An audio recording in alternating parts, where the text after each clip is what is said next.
America, on average, 12,000 people die every year in related DUI accidents, says one article of History.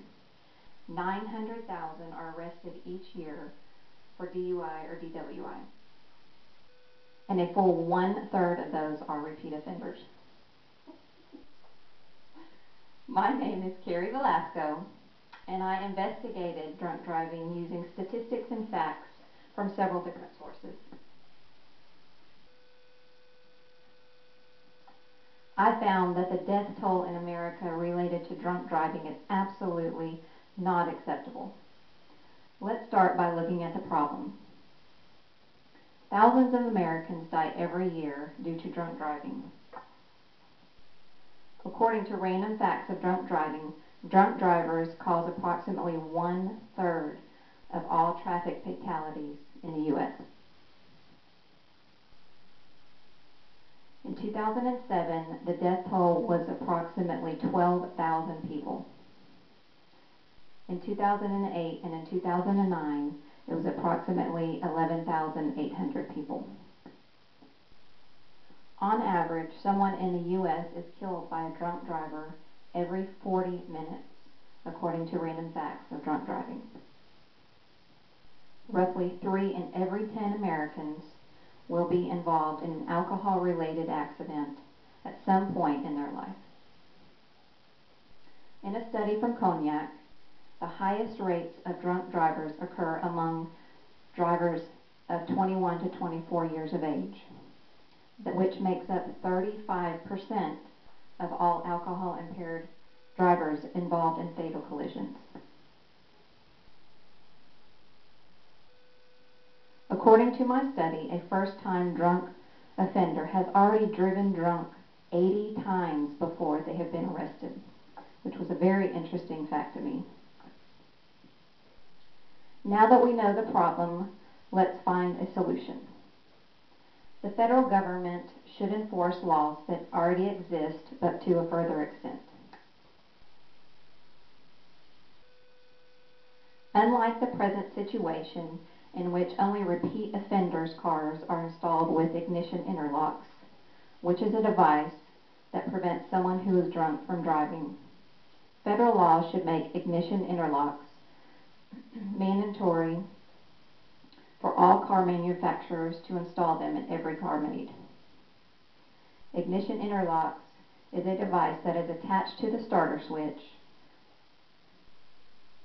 that you blow into and calculates your blood alcohol level. Preventing drunk driving is the key instead of having someone die before this is done. There is a second step in the solution when an intoxicated driver cannot start their car due to the ignition interlock system, preventing them from driving drunk. The National Directory of Designated Drivers Service is available when a person cannot start their car or be able to drive, says the Century Council. This service will pick you up and take you and your car home safely. The service generally works one of two ways. First, we have Team Lift, which is where two guys come to you in one car. One drives you home in your car, and the other one follows in their car, and then they both leave in their car together, getting you and your car home safely. The second approach is the scooter approach is where a guy arrives on a special scooter that folds up and fits into your trunk. He drives you home in your car and leaves on his scooter, getting both you and your car home safely. Designated driver services are different, so being informed of the availability in your county is important. So let's review what we've covered. Thousands of Americans die every year due to drunk driving. Enforcing and supporting laws to a further extent is the key and the first step towards a solution. Using the National Designating Driving Service is the final step in prevention.